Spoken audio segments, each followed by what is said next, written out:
Let's move on to our next topic, that is formal charge. आपने ions के बारे में पढ़ा है, इंडिविजुअल आयंस के बारे में, जैसे Na पॉजिटिव के बारे में पढ़ा, Cl नेगेटिव के बारे में पढ़ा, Ca2 पॉजिटिव के बारे में पढ़ा, काफी सारे आपने मोनो एटॉमिक आयंस के बारे में पढ़ा है जिनमें एक ही एटम इन्वॉल्व होता है। लेकिन हमने पॉली एटॉमिक आयंस के बारे में भी पढ़ा है जिसमें ओवरऑल एक चार्ज होता है। जैसे मैं आपको एग्जांपल बताती हूँ, CO3 नेगेटिव, ये पॉली एटॉमिक आयन है जिसमें काफी सारे एटम्स इन्वॉल्व है और उसके ऊपर एक ये चार्ज है। ये जो चार्ज यहाँ पे प्रेजेंट है वो सिर्फ कार्बन का या इन 3 ऑक्सीजन का नहीं है, ये इंडिविजुअल चार्ज नहीं है, ये ओवरऑल इन सभी एटम्स पे प्रेजेंट चार्ज है ये 2 नेगेटिव। तो यहाँ पे इस तरह के पॉली एटॉमिक आयंस के केस में अगर हम चाहें तो इंडिविजुअल एटम्स का भी चार्ज निकाल सकते हैं और वो इंडिविजुअल एटम्स का चार्ज होगा फॉर्मल चार्ज। तो मैं आपको बताती हूँ इसके बारे में कुछ। So in polyatomic ions, the net charge is on the ions and it is as a whole. And जैसे कि मैंने आपको बताया पॉलीएटॉमिक आयंस के अंदर जो नेट चार्ज ऊपर आता है, जैसे अभी मैंने एग्जांपल लिखा था CO3 2 नेगेटिव का, तो वहां पे नेट चार्ज 2 नेगेटिव है जो कि आयन के ऊपर होता है एज अ होल, पूरे सबके ऊपर है ये। And this is not on the individual atom, ये इंडिविजुअल एटम का चार्ज नहीं है जो एक आयन में प्रेजेंट होते हैं। And as I told you कि अगर हम चाहें तो वो चार्ज इंडिविजुअल एटम का निकाल सकते हैं। So if required, charges can be assigned to the individual atoms, right, और ions, और जो इंडिविजुअल एटम और आयंस पे जो चार्ज है, these are called formal charges, right. ये फॉर्मल चार्जेस होते हैं जो इंडिविजुअल एटम या आयन पे होते हैं in a polyatomic ion. Like these charges, ये जो चार्जेस इंडिविजुअल एटम या आयन पे होते हैं, दीज आर एपरेंट, मतलब निकाल लिए सिर्फ, एपरेंट चार्जेस है। एक्चुअल चार्जेस एटम के लिए हम उसको कंसिडर नहीं कर सकते हैं। देखो these are apparent charges and not the real charges, ये रियल चार्जेस नहीं है। सिर्फ हमने ये जानने के लिए कि कौन सा एटम जो है पॉलीएटॉमिक आयन में किस पे कौन सा चार्ज होगा, इंडिविजुअली क्या चार्ज होगा, वो जानने के लिए हमने इसको यहाँ पे फॉर्मल चार्जेस की फॉर्म में निकाला है। अदरवाइज ओवरऑल पॉलीएटॉमिक आयन में हम इन चार्जेस को कंसिडर नहीं कर सकते हैं। Now the formal charge is assigned to an atom on the basis of certain assumptions। कुछ assumptions है जिसके बेसिस पे हम फॉर्मल चार्ज एक एटम को असाइन करते हैं। तो वो assumptions अभी हम पढ़ने वाले हैं one by one. Shared pair और बॉन्ड पेयर, शेयर्ड पेयर और bond pair of electrons is equally shared by the bonding atoms। तो ये जान लीजिए कि जो शेयर्ड पेयर या बॉन्ड पेयर ऑफ इलेक्ट्रॉन्स है एटम्स के बीच में है वो इक्वली शेयर होने चाहिए। Second point, lone pairs are assigned to the atoms on which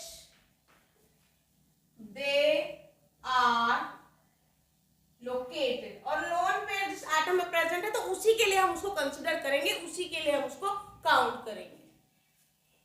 third point, in the Lewis structure of molecule, the sum of positive and negative charges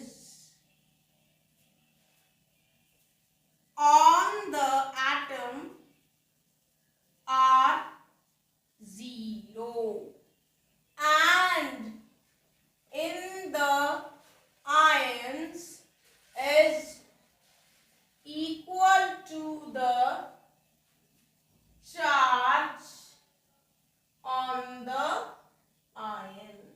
तो देखिए ये पॉइंट आप ध्यान से, जो ल्यूइस स्ट्रक्चर हम ड्रॉ करते हैं, मॉलिक्यूल का ल्यूइस स्ट्रक्चर कैसे ड्रॉ करना है हम ऑलरेडी पढ़ चुके हैं। तो ल्यूइस स्ट्रक्चर जो मॉलिक्यूल का ड्रॉ होगा उसमें जो सम होता है पॉजिटिव और नेगेटिव चार्जेस का, मॉलिक्यूल के केस में पॉजिटिव नेगेटिव चार्जेस का सम हमेशा 0 होगा।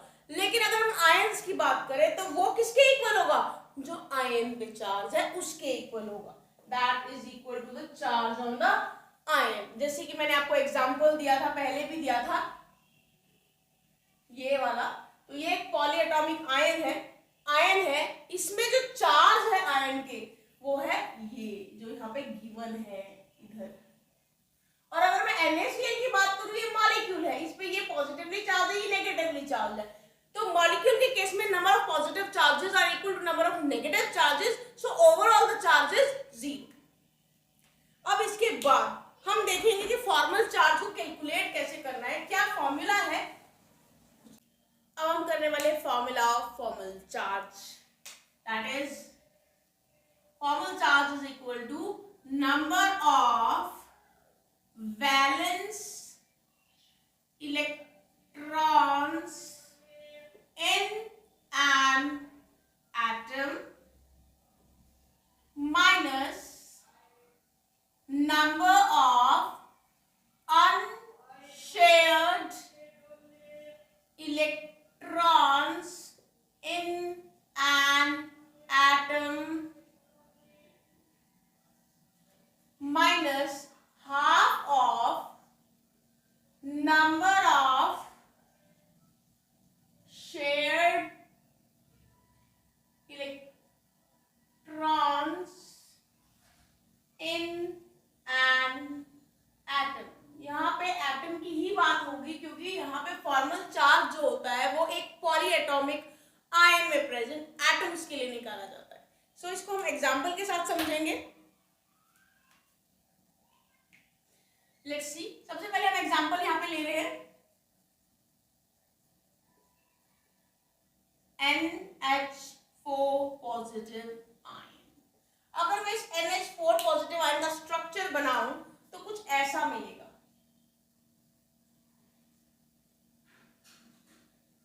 इस तरीके से, और इस पे ओवरऑल होता है पॉजिटिव चार्ज। तो स्टार्ट करते हैं। एक चीज और मैं आपको यहाँ पे क्लियर करना चाहती हूँ, ऑलरेडी हम डिस्कस कर चुके हैं, but still I want to tell you again कि यहाँ पे जो पॉजिटिव चार्ज है इट मींस एक इलेक्ट्रॉन यहाँ सेंट्रल एटम से निकाल लिया गया है। तो उसको ध्यान में रखते हुए हम इसके स्ट्रक्चर को बनाएंगे। तो जरा देखते हैं कैसे निकलेगा इसका फॉर्मल चार्ज। सबसे पहले हम नाइट्रोजन का फॉर्मल चार्ज निकालेंगे। फॉर्मल चार्ज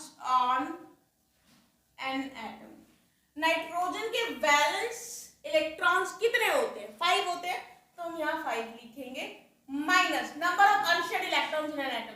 यहाँ पे वैसे तो 5 होते हैं इसके इलेक्ट्रॉन्स, तो एक शेयर यहाँ हो गया, एक शेयर यहाँ हो गया, एक शेयर यहाँ हो गया और एक शेयर यहाँ हो गया। तो अनशेयर्ड एक बचना चाहिए था लेकिन वो भी नहीं बचा। 5 में से 4 शेयर हो गए, एक जो बचा था वो चला गया है जिसके कारण ये पॉजिटिव चार्ज आया हुआ है। तो यहाँ पे नाइट्रोजन के पास नंबर ऑफ अनशेयर्ड इलेक्ट्रॉन्स कितने हैं? 0। तो हम यहाँ लिखेंगे 0 minus half of the number of shared electrons in an atom. Half कितने शेयर्ड इलेक्ट्रॉन्स हैं? 2 इस बॉन्ड में, 2 इस बॉन्ड में, 2 इस बॉन्ड में और 2 इस बॉन्ड में। तो यहाँ पे 4 बॉन्ड बने हुए हैं, इसीलिए नंबर ऑफ शेयर्ड इलेक्ट्रॉन्स हो जाएंगे 8। इसको कैलकुलेट करते हैं तो यहाँ पे आपके पास आ जाएगा +1 चार्ज नाइट्रोजन के केस में। 5 यहाँ आ जाएगा, यहाँ पे 4 बचेगा, 5 - 4 +1 चार्ज नाइट्रोजन पे होगा। तो मैं यहाँ लिख देती हूँ नाइट्रोजन पे है +1 चार्ज, +1 चार्ज नाइट्रोजन पे है। अब हम यहीं पे कैलकुलेट करेंगे फॉर्मल चार्ज ऑन हाइड्रोजन। यहाँ पे हाइड्रोजन चारों के चारों एक जैसे ही है, तो हम किसी भी एक का कैलकुलेट कर लेंगे तो बाकियों का अपने आप ही कैलकुलेट हो जाएगा। तो यहाँ पे नंबर ऑफ वैलेंस इलेक्ट्रॉन्स लिखेंगे, कितने होते हैं वैलेंस इलेक्ट्रॉन हाइड्रोजन में? Only 1 minus number of unshared electron. Hydrogen के पास होता ही एक इलेक्ट्रॉन है तो अनशेयर्ड तो बचेगा ही नहीं, वही उसने शेयर कर लिया होगा, तो यहाँ पे आ जाएगा 0 minus half of number of shared electron. तो एक बॉन्ड में 2 इलेक्ट्रॉन शेयर होते तो यहाँ पे हम लिखेंगे 2, हाफ इंटू 2। तो ये देखिए ये आ जाएगा, यहाँ 1 आ जाएगा, 1 - 1 0 हो जाएगा। तो यहाँ पे जितने भी चारों के चारों हाइड्रोजन एटम्स हैं इनमें कितना फॉर्मल चार्ज है? 0। इस पे भी 0, इस पे भी 0, इस पे भी 0 और ये इस पे भी 0। तो इस तरह से हम देखेंगे तो ओवरऑल चार्ज जो इसमें बनता है, जैसे कि मैंने आपको बताया था पॉली एटॉमिक आयन होता है, मॉलिक्यूल होता है, उसमें किस हिसाब से चार्ज होता है वो आपको मैं बता चुकी हूँ। ये है पॉली एटॉमिक आयन, तो इस पे चार्ज होगा जो इसके ऊपर लिखा होगा। ये देखिए +1 इसके ऊपर लिखा है तो +1 ही चार्ज होगा और ये प्रूव भी हो गया। ये तो सारे 0 हो गए चार्ज और +1 नाइट्रोजन का बच गया, तो यही चार्ज है जो ओवरऑल एटम पे +1 की तरह शो हो रहा है। तो ये आपका एक एग्जाम्पल हो गया। एक और एग्जाम्पल मैं यहाँ पे आपको बताऊंगी, वो एग्जाम्पल होगा ओजोन का।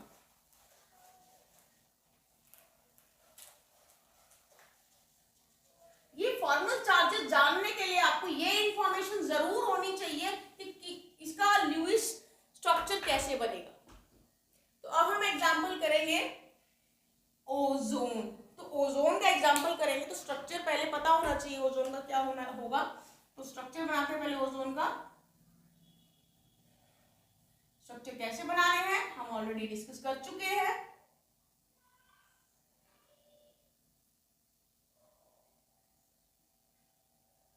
यहाँ आप देख सकते हो कि यहाँ पे 3 ऑक्सीजन होते हैं ओजोन पे और तीनों अलग एनवायरनमेंट में है, मतलब तीनों जो है उन पे number of lone pair of electrons और शेयर्ड पेयर ऑफ इलेक्ट्रॉन्स अलग अलग है। तो इसके अकॉर्डिंगली हम इसको नाम दे देते हैं नंबर 1, नंबर 2 और इसको नंबर 3 में नाम दे देती हूँ। इसके अकॉर्डिंगली हम फॉर्मल चार्जेस निकालेंगे। तो सबसे पहले हम फॉर्मल चार्ज निकाल रहे हैं, फॉर्मल चार्ज ऑन ऑक्सीजन, या फिर मैं सिंपली ऐसे लिखूं O, यहां पे मैं लिख देती हूँ 1 ब्रैकेट में क्योंकि मैं नंबर 1 का निकाल रही हूँ। That is equal to water. Let's see. सबसे पहले लिखेंगे number of valence electrons. Oxygen के वैलेंस इलेक्ट्रॉन होते हैं 6 minus number of unshared electrons in an atom. तो 1 पे अनशेयर्ड कितने हैं? 2 इलेक्ट्रॉन्स, तो मैं माइनस में यहाँ 2 लिखूंगी minus half of number of shared electrons in an atom. कितने शेयर्ड इलेक्ट्रॉन्स हैं? देखिए इसके साथ 1 2 3 बॉन्ड्स बने हुए हैं। 3 बॉन्ड के हिसाब से यहां पर आ जाएंगे 6 शेयर्ड इलेक्ट्रॉन्स। तो इसको कैलकुलेट करते हैं। तो ये कैलकुलेट करने के बाद आपका आ जाएगा +1, राइट, क्योंकि 6 - 2 - 3 हो जाएगा, तो उसके अकॉर्डिंगली यहाँ पे आ जाएगा +1, क्योंकि 6 - 5 आ जाएगा तो ये +1 आ जाएगा। तो हम कह सकते हैं कि जो हमारा ऑक्सीजन 1 है इस पे +1 चार्ज है। कौन सा चार्ज? Formal charge. ऐसे ही हम कैलकुलेट करेंगे formal charge on oxygen number 2। Oxygen number 2 ये है, valence electron 6 minus number of unshared electrons कितने हैं? 1 2 3 4 4 minus half of number of shared electrons कितने हैं? 2 बॉन्ड बनाए हैं इसने, तो कितने हो गए इसकी शेयर्ड नंबर ऑफ इलेक्ट्रॉन्स? 4, 2 × 4। तो जरा देखिए ये 0 हो जाएगा, तो 6 - 4 - 2 आ जाएगा 0। तो हमारा जो ऑक्सीजन नंबर 2 है ये वाला, इस पे कितना चार्ज है? 0 चार्ज है। Now next, formal charge on oxygen number 3 calculate करते हैं। Valence electron 6 minus unshared electrons कितने हैं? 1 2 3 4 5 6 minus half of shared electron कितने हैं? एक बॉन्ड बना हुआ है, 2 इलेक्ट्रॉन शेयर होंगे तो इन 2 में 2 करेंगे हम, ये आ जाएगा -1। तो हमारा जो ऑक्सीजन नंबर 3 है इस पे -1 चार्ज है। तो हम देख सकते हैं एक ऑक्सीजन पे 0 चार्ज, एक पे +1, एक पे -1। तो इस तरीके से आपका जो ओजोन मॉलिक्यूल है इस पे ओवरऑल कितना चार्ज हो गया? 0। इस तरीके से आप किसी भी चीज का, किसी भी पॉलीएटॉमिक आयन का फॉर्मल चार्ज निकाल सकते हैं। तो मैं आपको एक क्वेश्चन दे रही हूं यहाँ पे आपके प्रैक्टिस के लिए। क्वेश्चन है, you have to write the formal charge of atoms in the following ions, in fact polyatomic ions। तो यहाँ पे मैं आपके लिए कुछ पॉलीएटॉमिक आयंस लिख रही हूँ, ज्यादा नहीं लिखूंगी, उनके आपको निकालने हैं formal charges. Carbonate ion and nitrite ion. तो इन दोनों में प्रेजेंट एटम्स के फॉर्मल चार्जेस आपको निकालने हैं, जस्ट फॉर प्रैक्टिस कि आपने कितनी नॉलेज यहां से ग्रैब की है। चलिए बढ़ते हैं अपने नेक्स्ट टॉपिक की तरफ जिसका नाम है बॉन्ड ऑर्डर। तो अब हम करेंगे बॉन्ड ऑर्डर। तो ल्यूइस कंसेप्ट के अकॉर्डिंगली हम बॉन्ड ऑर्डर के बारे में डिस्कस करेंगे। तो क्या है बॉन्ड ऑर्डर? करते हैं इसकी definition start. So according to Lewis concept, in a covalent bond order can be given as the number of bonds between two atoms in a molecule। तो ल्यूइस कंसेप्ट के accordingly एक जो covalent bond होता है, specially I am talking about in the covalent bond. So according to the Lewis concept, in a covalent bond order can be given as the number of bonds that are present between the two atoms in a molecules। जैसे कि मैं आपको बताती हूँ, example दूंगी तो आपको ये एकदम से क्लियर हो जाएगा। एग्जांपल्स डिस्कस करते हैं।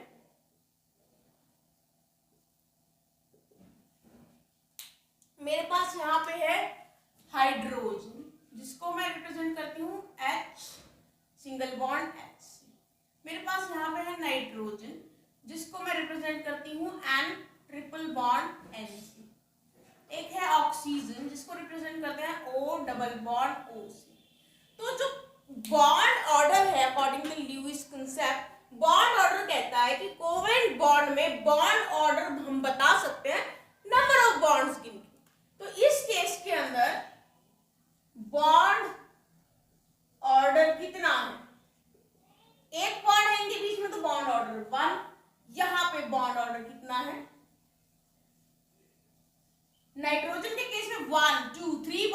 बॉन्ड ऑर्डर हो गया 3। ऑक्सीजन के केस में बॉन्ड ऑर्डर कितना होगा?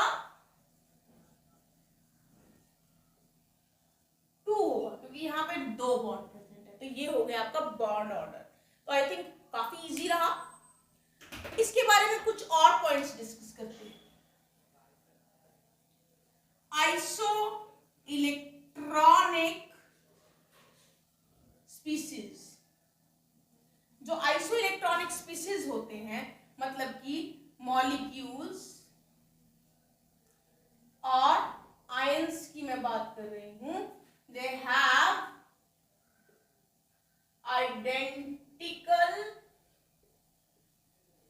Bond order. तो आइसो इलेक्ट्रॉनिक स्पीसीज जो होते हैं उनका बॉन्ड ऑर्डर सेम होता है। आइसो इलेक्ट्रॉनिक स्पीसीज कौन से होते हैं? जिनके पास नंबर ऑफ इलेक्ट्रॉन्स सेम होते हैं। तो देखिए यहां पे एग्जांपल देती हूं मैं। देखिए bond order of nitrogen N2, carbon monoxide and NO positive, जिनके पास है, सबके पास 14 electrons and the bond order is 3। तीनों का बॉन्ड ऑर्डर 3 होगा और ये आइसो इलेक्ट्रॉनिक है because they all have 14 electrons. यहां मैं एक पॉइंट और आपको बताना चाहती हूं कि with the increase in bond order, bond enthalpy increases, right? And bond length decreases.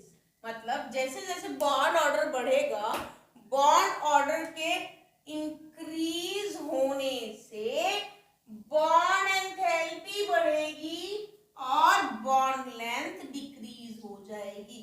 पहले मैं आपको एग्जांपल देती हूं, जैसे कि नाइट्रोजन का केस ले लीजिए।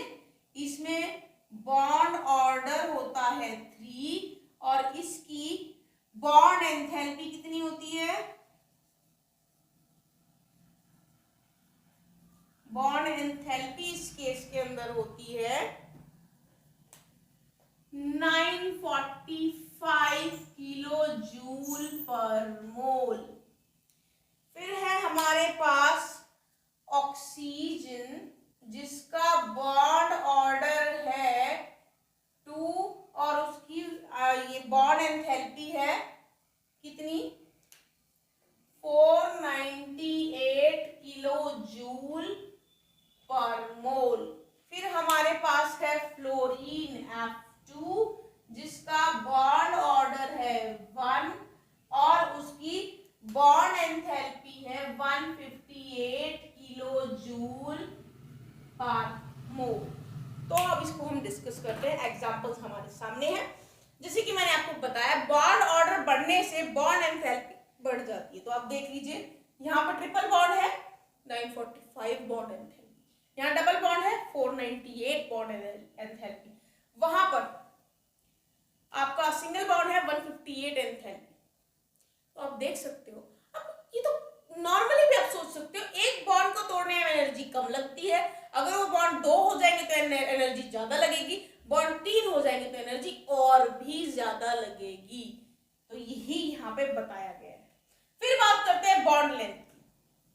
अगर हम यहाँ पे बॉन्ड लेंथ की बात करें तो बॉन्ड सिंगल होगा तो अट्रैक्शन थोड़ी कम होगी, बॉन्ड डबल हो जाएगा अट्रैक्शन और बढ़ जाएगी दो एटम्स के बीच में, बॉन्ड ट्रिपल हो जाएगा तो अट्रैक्शन और भी ज्यादा बढ़ जाएगी। अट्रैक्शन न्यूक्लियस के बीच में बढ़ेगी तो बॉन्ड लेंथ अपने आप ही छोटी होती चली जाएगी। तो इसीलिए ट्रिपल बॉन्ड जहां होता है, मतलब जहां बॉन्ड ऑर्डर हाईएस्ट मतलब 3 होता है, वहां पे बॉन्ड लेंथ छोटी होती है सबसे, because of the attraction between the two nucleus is very high, और इस वजह से बॉन्ड लेंथ यहाँ छोटी है। और फिर डबल पे थोड़ी सी बड़ी हो जाएगी बॉन्ड लेंथ और सिंगल पे और भी ज्यादा बड़ी हो जाएगी। तो इसीलिए ही ये पॉइंट डिस्कस किया गया है कि जैसे जैसे बॉन्ड ऑर्डर बढ़ता है वैसे वैसे बॉन्ड एंथैल्पी इंक्रीज हो जाती है और बॉन्ड लेंथ डिक्रीज